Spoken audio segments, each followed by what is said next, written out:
Break کے بعد خوش آمدید وینس ٹی وی کی خصوصی نشریات رونق سحر روا دوا ہے اور سیٹ پر مزید اضافہ ہو چکا ہے. ہمیں جوائن کر لیا ہے علامہ رضوان شاہد صاحب نے. علامہ صاحب شکریہ, آپ پہنچ چکے ہیں پھر دوسری سحری میں بھی, اور ان کے ساتھ حافظ معاذ صاحب کا بھی اضافہ ہو چکا ہے.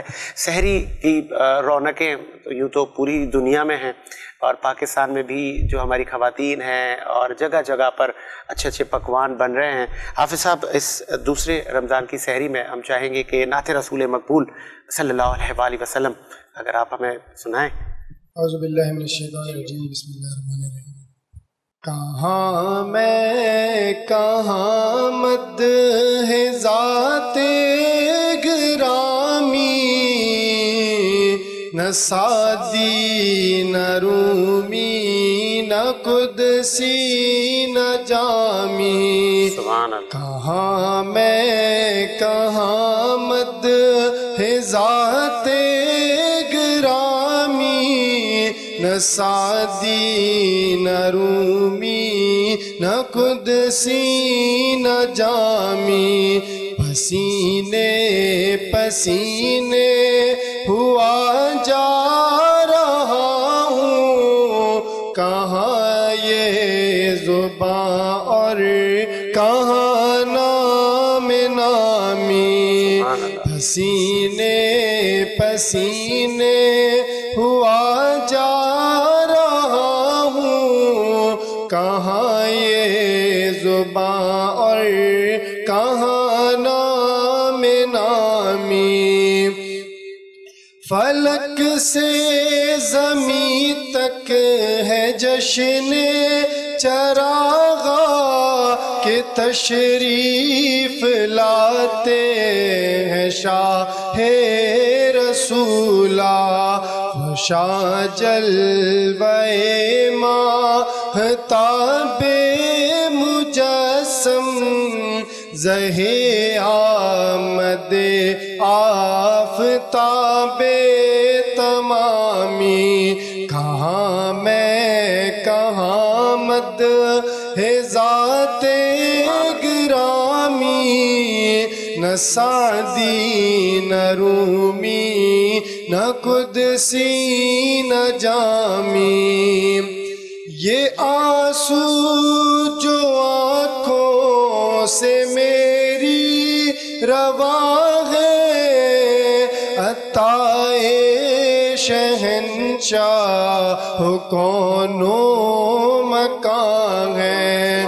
یہ آنسو جو آنکھوں سے میری رواں ہے, عطائے شہنشاہ کون و مکان ہے. لیے جاؤ عقبہ میں نام محمد, شفاعت کا ضامن ہے اس میں گرامی. کہاں میں کہاں مد ہے ذات گرامی, نہ سعدی نہ رومی نہ قدسی نہ جامی. اس شعر کو ذرا غور سے سنیے گا.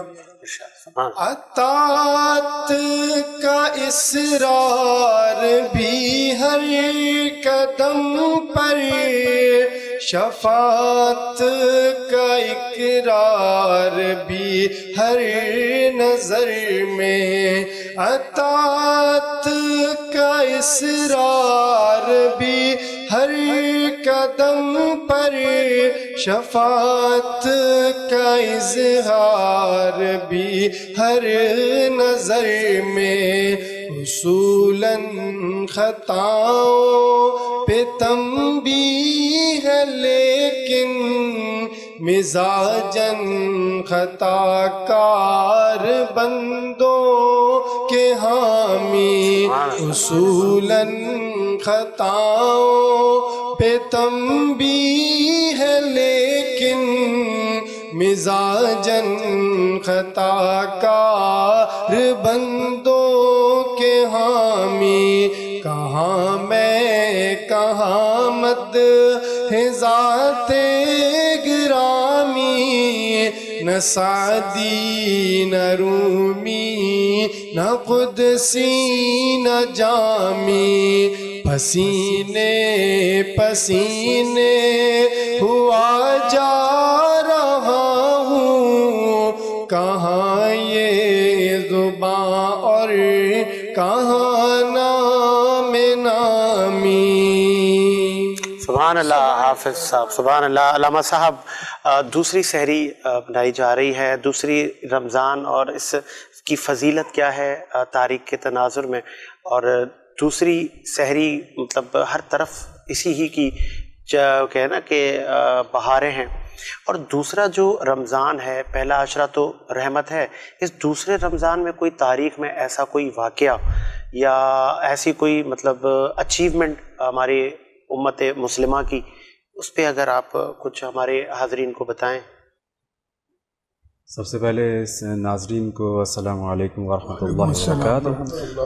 دوسرا یہ کہ وینس ٹی وی اور آپ تمام حضرات کا بہت تہہ دل سے مشکور و ممنون کہ آپ نے مجھے دوبارہ موقع دیا۔ اور سب سے پہلے میں رمضان کی سحری کے حوالے سے جو گزشتہ حوالے سے ہم نے کہنا تھا، ہم اس سے کوتاہی برت گئے کہ عشرہ یہ جو ہمارا عشرہ رحمت جو شروع ہوا ہے، یہ سلامتی کے ساتھ شروع ہوا ہے۔ کیا بات ہے! تو سلامتی کے ساتھ جب شروع ہوا ہے تو پروردگار نے اس کے لیے کچھ آیتیں بھی نازل کی۔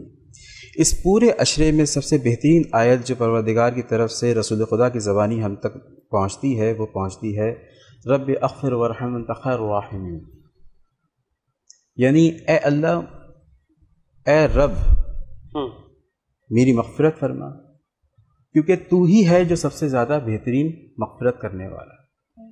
اب یہ دو تناظر میں ہے کہ ایک رحمت للعالمین کے ہم پیروکار، اور یہ اشربی رحمت، لہٰذا جو بھی کچھ ہے انہی کے توسط سے ہم نے پروردگار کے حضور پیش کرنا ہے۔ اور یہ خصوصاً جیسے میں نے آپ سے گزشتہ جو ہے شب میں نے آپ کو ٹرانسمیشن میں کہا کہ یہ رمضان جو ہے در حقیقت مسلمان کے لیے ایک امتحان اس اعتبار سے ہے کہ یہ آخرت کی تیاری ہے۔ ہم دنیا میں وہ جو کام کرتے ہیں وہ آخرت کے لیے کرتے ہیں۔ اب آپ نے کہا کہ تاریخ کے تناظر میں جو ہے وہ روزے یعنی رمضان کا ہر دن ایک واقعے سے بھرا ہوا ہے۔ اب جب غزوات کی بات آتی ہے تو پیٹ پر پتھر باندھے جاتے ہیں، پھر اس کے بعد رسول خدا خود جو ہے وہ روزے پہ روزہ رکھ رہے ہیں، لیکن صحابہ جو ہیں وہ آدھی کھجور جو ہے تقسیم کر کے افطار کر رہے ہیں۔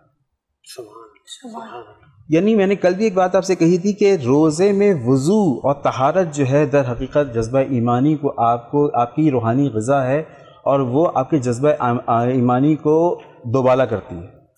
یعنی آپ کی جتنی انرجیز برن ہو رہی ہیں، آج بھی یہ بات سائنس نے پروف کی ہے کہ جو لوگ باوضو رہتے ہیں مستقلاً یا طاہر اپنے آپ کو طہارت رکھتے ہیں، دیکھیں نہانا دھونا یہ صفائی نفس ایمان ہے، لیکن طہارت بالکل ڈیفرنٹ چیز ہے۔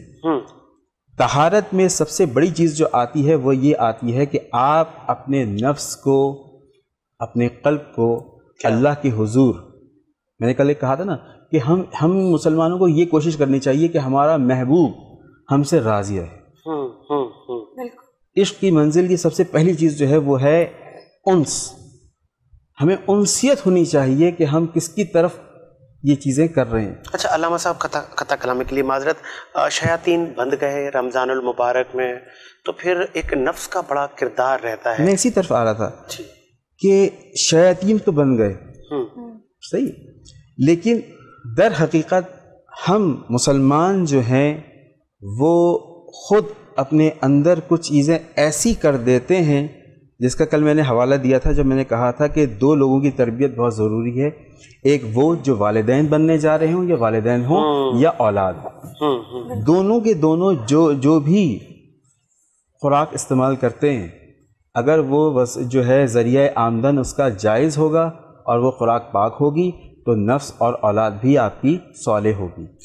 اگر آپ اس کو جو ہے سوسائٹی میں بہتر موو کرنے کے لیے آپ اس کے شکم کے اندر غلط چیزیں ڈالیں گے, غلط طریقے سے اس کی کمائی ہوئی دولت ڈالیں گے, تو اس کا بہرحال اثر آئے گا. پھر ہم یہ کہنے پہ مجبور ہو جاتے ہیں کہ جناب شیاطین بند ہیں, لیکن سب سے زیادہ دیکھیں آپ چھوٹی سی بات, ایک لاجیکل ایک بات ہے کہ دنیا کے تمام تر مذاہب جو ہیں رمضان کا احترام کرتے ہوئے, جیسا شاہ صاحب نے کل کہا تھا کہ جو ہے وہ کولڈ ڈرنکس پہ تمام چیزوں پہ پیسے کم کرتے ہیں, لیکن ہمارے یہاں بدقسمتی سے خصوصاً پاکستان کے اندر جو ہے یہ بات آپ دیکھیں کہ آپ سعودی عربیہ چلے جائیں, وہاں پہ آپ کو ڈسکاؤنٹ سیلز ملیں گی. آپ ایران چلے جائیں, عراق چلے جائیں, UAE چلے جائیں, کسی بھی کنٹریز, کسی بھی مسلم کنٹری چلے جائیں, وہاں پہ آپ کو ڈسکاؤنٹ سیل ملے گی. لیکن ہمارے یہاں دوڑیں لگ رہی ہوتی ہیں نماز کے لیے, دوڑیں لگ رہی ہوتی ہیں تراویح کے لیے, لیکن گراں فروشی سب سے زیادہ بھی ہمارے یہاں ہوتی ہے. اس کی وجہ یہ ہے کہ صرف ہم کی جائز آمدن کو اپنی زبان سے غلط راستے میں حرام نہیں کہہ سکتا, لیکن غلط راستے کی طرف ڈال دیتے, جس کا نتیجہ یہ نکلتا ہے کہ شیاطین بند ہوتے ہیں, لیکن ہمارے پاس جو ہے دکانداروں کی صورت میں یا جو ہے وہ سڑک پہ یا دیگر تمام چیزوں پہ ہر کوئی اپنے اپنے طور پہ ایک شیطان والے جو طریقہ کار ہیں اس کو کسی نہ کسی اعتبار سے پیش کر رہا ہوتا ہے. کوئی 5 روپے کی چیز کو رمضان میں اسٹاک کرتا ہے, اس کے بعد پھر رمضان میں اوائل رمضان میں وہ ملتی نہیں ہے, اور اس کے بعد جب وہ آتی ہے تو وہ 25 روپے کی ہوتی ہے, اور پھر وہ 25 روپے کی خریدنے والے جو ہیں ہمارے یہاں در حقیقت لوگوں کو بائیکاٹ کرنا چاہیے, لیکن ہمارے یہاں لوگ کہتے ہیں کہ مہنگائی تو ہے, کیونکہ کمپرومائز کی وجہ پتہ ہے کیا وجہ یہ ہے کہ میجورٹی جو ہے وہ حلال اور حرام کی. رسول خدا کی حدیث ہے کہ آخری زمانے میں جو ہے سب سے زیادہ جو مشکل ترین چیز ہوگی وہ حلال رزق ہوگا. بالکل ایسا ہی. اور اسی طریقے سے رمضان میں ہمیں ایکسرسائز کرنی چاہیے کہ عبادت کے ساتھ ساتھ ہمیں اپنے نفس کو, جب ہم کہتے ہیں نا کہ بھوک پیاس آنکھیں تمام چیزوں کا روزہ ہو رہا ہوتا ہے, لیکن ایک چیز کے اوپر ہم کمپرومائز نہیں کرتے, وہ ہے پروفٹ. یہاں دیگر حضرات بیٹھے جو ان کا کام ہے دینا, ٹھیک ہے, شاہ صاحب بھی اس میں سے شامل ہیں, آپ تمام لوگ بھی اپنے طور پہ دے رہے ہوتے ہیں, در حقیقت دینا دے رہے ہوتے ہیں, لیکن جو چھوٹی سی باتیں ہیں کہ جب دیا جاتا ہے, جیسے میں نے کل ایک بات کہی تھی کہ اگر زکوٰۃ کا نظام مکمل طور پہ مساوات پہ مبنی ہو تو نہ کوئی بھوکا رہے نہ کوئی بے روزگار رہے. بہترین. ٹھیک ہے, اب یہاں پہ جو صورتحال آتی ہے وہی آتی ہے کہ ہم لوگوں کہتے ہیں کہ جناب شیطان بند ہو گیا, اب ہم کیا کریں. یہ کہ ایک چھوٹی چھوٹی چیزیں ہیں, بسم اللہ الرحمن الرحیم ولا حول ولا قوت الا باللہ العلی العظیم, اس کو 7 دفعہ فجر کی نماز پڑھیں, اس کے بعد پڑھیں, اور مغرب کی نماز پڑھیں تو اس کے بعد آپ یہ پڑھیں. یہ 2 دفعہ کی ایکسرسائز جو اگر آپ کرتے ہیں تو آپ جو ہیں 24 گھنٹے کے لیے شیطان کے شر سے محفوظ ہو جاتے ہیں. ٹھیک ہے, اگر یہی کام اب آپ رمضان میں جب کرتے ہیں تو رمضان میں, کیونکہ رمضان میں لیلۃ القدر ہے, رمضان میں ذکر خدا جتنا رمضان میں ہوتا ہے اتنا کسی اور میں نہیں, کسی اور مہینے میں نہیں ہوتا. ہونا پورا سال چاہیے, پورا سال چاہیے, ایسا ہی ہے, لیکن ہوتا زیادہ اس میں ہے. اور در حقیقت اس کی تمام تر چیزیں جو ہیں پروردگار نے, میں نے آپ سے کل بھی ایک بات کہی تھی کہ یہ مہینہ ہمارے لیے, بالکل ایسا ہی ہے, یہ مہینہ نہ اللہ کا مہینہ ہے نہ رسول کا مہینہ, یہ مہینہ اسی لیے 3 اشرے رکھے گئے ہیں اس میں, اشرۂ رحمت, مغفرت, نجات, یہ 3 ہیں. اس میں سب سے بہترین جو چیز دی گئی ہے وہ یہ ہے کہ آپ اعمال صالح کرتے رہیں اور پھر ساتھ ہی ساتھ اپنے نفس پہ کنٹرول حاصل کریں. تو یہ جو شیطان کی جو بندش ہے یہ پورا سال کے لیے آپ کی شروع ہو جائے گی. اچھا علامہ صاحب, آپ نے کہا کہ زکوٰۃ کے نظام کو بہتر کیا جائے. اچھا شاہ صاحب آپ کے برابر میں ہیں, اور کیونکہ سیاسی طور پر یہ ہر جگہ پر جاتے ہیں اور ان کے روابط ہیں, خود ایک سیاسی اسٹرکچر سے کے حامل ہیں. علی رضا صاحب, جب زکوٰۃ کی منسٹریاں ہیں اور زکوٰۃ کے فنڈ ہیں, پھر سندھ حکومت یا وفاق اسکوٹنی کرتی ہے اور پھر زکوٰۃ کی رقم ایک ان کا تعین ہوتا ہے, پھر اس کی ڈسٹریبیوشن ہوتی ہے گلیوں میں, زکوٰۃ کے چیئرمین ہوتے ہیں وہ بانٹتے ہیں, تو پھر یہ ابھی تک حال ایسا کیسا کیوں ہے؟ کیا اس کے لیے رقم بہت مطلب کم رکھی جاتی ہے؟ اس میں گزارش یہ ہے کہ عشر زکوٰۃ کی جو کمیٹیاں ہوتی ہیں اس میں کوئی شک نہیں ہے کہ ان کے پاس فنڈ کم ہے, ایسا کچھ بھی نہیں ہے, فنڈ بالکل بہت زیادہ ہے, لیکن یہ ہے کہ دیکھنا یہ پڑے گا کہ جس بندے کا وہاں پر تعیناتی ہوتی ہے, جس بندے کی جو وہاں پر بیٹھا ہوا ہے, جو چیک ان بیلنس کر رہا ہے, کیا وہ خود کتنا صاف شفاف انسان ہے. ٹھیک ہے, کیونکہ ہمارے وہ تعین کون کرے گا؟ وہ تو سر سندھ گورنمنٹ کرے گی, جو اس وقت موجودہ پاکستان پیپلز پارٹی کی گورنمنٹ, آپ یا میں تو نہیں کر سکتے نا, ظاہر سی بات ہے یہ ایک تھرو پراپر چینل اس کے انڈر میں یہ آتی ہے, ان کے پاس منسٹری بھی ہوتی ہے. اب رہی بات یہ کہ ہم نے تو یہاں پر یہ بھی دیکھا کہ جو عشر زکوٰۃ کمیٹی کے ڈسٹرکٹ وائس چیئرمینز ہوئے ان پر پھر نیب کے چارجز بھی آ گئے. بتائیں. ٹھیک ہے, اب یہاں پر علامہ صاحب اس بات کو سمجھتے ہیں کہ ہمارے پاس عشر زکوٰۃ کمیٹی میں درگاہیں جو ہیں وہ ساری ان کے انڈر میں دے دی جاتی ہیں. اب یہاں پر المیہ یہ ہے کہ درگاہیں ان کے انڈر میں ہیں. اب جیسے کوئی زائرین آتے ہیں, کیونکہ دیکھیں ہمارے پاس پورا نہ صرف سندھ نہیں, پورا پاکستان ایک صوفی دھرتی کے مطلب کہ مشہور ہے. آپ لاہور چلے جائیں, داتا دربار, بی بی پاک دامن, یہاں پر لال قلندر پہ آ جائیں, بھٹائی سرکار پہ آ جائیں, تو یہاں پر بہت سر کافی تعداد میں اللہ اولیاء کی. مٹیاری میں دیکھیں سعادت سخی ہاشم شاہ کی درگاہ ہے. اب وہاں پہ ہوتا کیا ہے کہ میں گیا, آپ گئے, اب ہماری وہاں پہ روابط ہیں, ہم گئے, ہم نے وہاں پر کوئی ہدیہ دے دیا. اب وہ تو عشر زکوٰۃ کمیٹی کے پاس ایک تو آلریڈی گورنمنٹ کی طرف سے فنڈ ہے, اس کی طرف میرے آپ کے جو پیسے گئے, تو اب ان کا چیک ان بیلنس نہ ہونے کی وجہ سے وہاں پر وہ چیزیں نہیں ہو سکی جو مطلب کہ عوام کے لیے ہونا چاہیے. اب دیکھیں کیا ہے کہ جیسے مساجد میں یہ رمضان کا مہینہ ہے, سحری افطار وہاں پر لوگوں کو جو ہے پرووائڈ کی جائے, اور ایک رونقوں کا مہینہ ہے, تو اگر عشر زکوٰۃ کمیٹی نہیں کرتی تو وہاں پر ان کی یہ نیت کا بھی فطور ہے.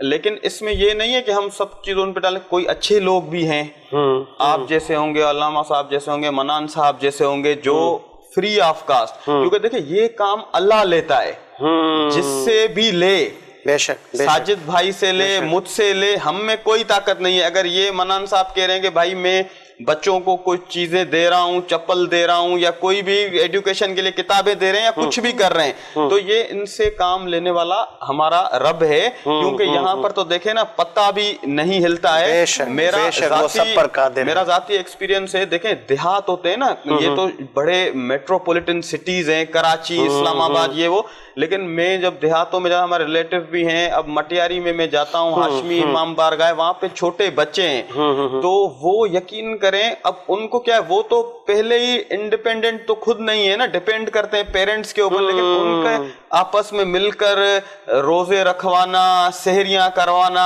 رمضان کے مہینے کو ایسے مطلب کہ سیلیبریٹ کرنا کہ جیسے عید ہے, اور محرم میں بھی عزاداری کے حوالے سے وہ سارے مطلب کہ اب ان کو تو کوئی بھی گورنمنٹ کی سپورٹ نہیں ہے, وہ تو میں ذاتی طور پہ ان کو جانتا ہوں کہ ان کو کوئی گورنمنٹ کی سپورٹ نہیں ہے, وہاں پہ ان کی جو ہے عشر زکوٰۃ کمیٹی کوئی ہیلپ نہیں کر رہی. لیکن اب اگر ہم ان چیزوں پہ بیٹھ جائیں گے, گورنمنٹ دے تو کریں گے, تو پھر منان صاحب بھی جا کے گھر بیٹھ جائیں, تو میں بھی اگر اپوزیشن میں ہوں تو میں بھی گھر بیٹھ جاؤں, علامہ صاحب بھی اگر جو ہے ان کے ساتھ گورنمنٹ تعاون نہیں کر رہی, تو گورنمنٹ کو کرنا چاہیے, کیونکہ ریاست کی ذمہ داری ہے, وہ مینڈیٹ لے کر اسمبلیز میں بیٹھے ہوئے ہیں. عوام کا دیکھیں نا ایک ایک جو ایک روپیہ ہے وہ بھی قیمتی ہے.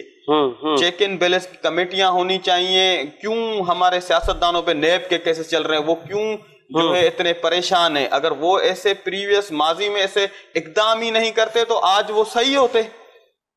چلیے ابھی تو علی رضا صاحب احتساب کا عمل بھی کڑا چل رہا ہے, اور ماہ رمضان المبارک کا بھی آغاز ہو چکا ہے. منان صاحب, کن اور کتنے شعبے ہیں؟ آپ اشیاء خوردنوش اور جوتے بھی پرووائڈ کر رہے ہیں, اور کن کن شعبوں میں آپ کام کر رہے ہیں؟ ہم نے تو تقریباً آن کال اور ان ڈیمانڈ تمام ہی شعبوں میں کام. ہم نے فری میڈیکل کیمپس لگائے ہیں پورے سندھ میں, بلوچستان میں, اور کووڈ میں, سیلاب میں, راشن میں. شعبے تو بے شمار ہیں, آپ اس کی انگنت ہے. لیکن اب میں ایک ہارٹ پیشنٹ ہوں تو میرا تو دل چاہتا ہے کہ جگہ جگہ ہارٹ کے مراکز کھلے ہوں، لیکن میرے پاس وسائل نہیں ہے. ایک آدمی ڈائلیسس کراتا ہے، جب وہ ڈائلیسس کرانے جاتا ہے تو اس کو بے شمار تکلیف گزرتی ہے. اس کا دل چاہتا ہے کہ کاش کہ اس کے اتنے پاس پیسوں کو ڈائلیسس 2 مشینیں کہیں لگا کے ڈائلیسس سینٹر سے. کام تو بڑے ہیں، کام تو بڑے ہیں. بات جو ابھی ہمارے شاہ صاحب نے بتائی نا کہ کام لینے والے تو رب کی ذات ہے، جس کے دل میں ڈال دے اور جس کو اللہ تعالیٰ دے دے. یہ زکوٰۃ کی بات ہو رہی تھی. جب زکوٰۃ کا نظام عملاً قائم ہو تو بات تو بالکل پکی ہے کہ زکوٰۃ واپس کی گئی اور زکوٰۃ دینے والے جو تھے تو آج کے دور میں ممکن کیوں نہیں ہے؟ نیتوں کا کوڈ ہے. جیسے شاہ صاحب نے کہا نیتوں کا کوڈ ہے، نیت سب درست نہیں ہے. ورنہ ایسا کیسے ہو سکتا ہے کہ زکوٰۃ جب عملاً نافذ کی گئی تو لوگ زکوٰۃ دینے والے زکوٰۃ لینے والے کو ڈھونڈ رہے تھے. تو میں نے آپ کو بتایا نا میں کالم بھی لکھتا ہوں، تو میں نے اس میں عنوان پہ بھی ایک کالم لکھا کہ ہماری غربت اور ہمارا افلاس دور کیسے ہو سکتا ہے. ہم کیا کریں کہ صرف اپنے 20 گھر ڈھونڈے اپنے محلے میں، 20 گھر، 5 سامنے، 5 پیچھے، 5 دائیں اور 5 بائیں. وہ سرکل بھلے 1 میل پہ موجود. تو میں نہیں کہہ رہا ہوں کہ صرف میرے محلے میں ایک سوسائٹی میں رہتا ہوں، لیکن میں اپنے 1 میل کے رقبے میں یا 2 میل کے رقبے میں 5 گھر سامنے ڈھونڈ لوں، 5 گھر اپنے پیچھے ڈھونڈ لوں، 5 دائیں 5 جائیں، اور ان 20 لوگوں کی کفالت کا انتظام کر دوں. اور میری جو زکوٰۃ بنتی ہے سال بھر کی 1 لاکھ فار ایگزامپل، اس 1 لاکھ کو 20 گھروں میں تقسیم کر کے ماہانہ بنیاد پہ کر دیں. کسی کی فیس لے دیں، کسی کی گھر میں راشن کا انتظام کر دیں، کسی کا بیماری ہے اس کو دوائیں پہنچا دیں. اسی زکوٰۃ کو قسطوں میں کر کے مثال دے دیں تو 20 گھروں کی آپ اگر کفالت کریں گے اور ہر پڑوسی اپنے سب کو اونرشپ لینی ہے، پھر جو بات ہے نا پھر نیتوں کا کوڈ ختم ہو جائے گا. ایسا ہی ہے. مجھے بریک کا کہا جا رہا ہے. منان صاحب بریک لیتے ہیں، بریک کے بعد حاضر ہوتے ہیں.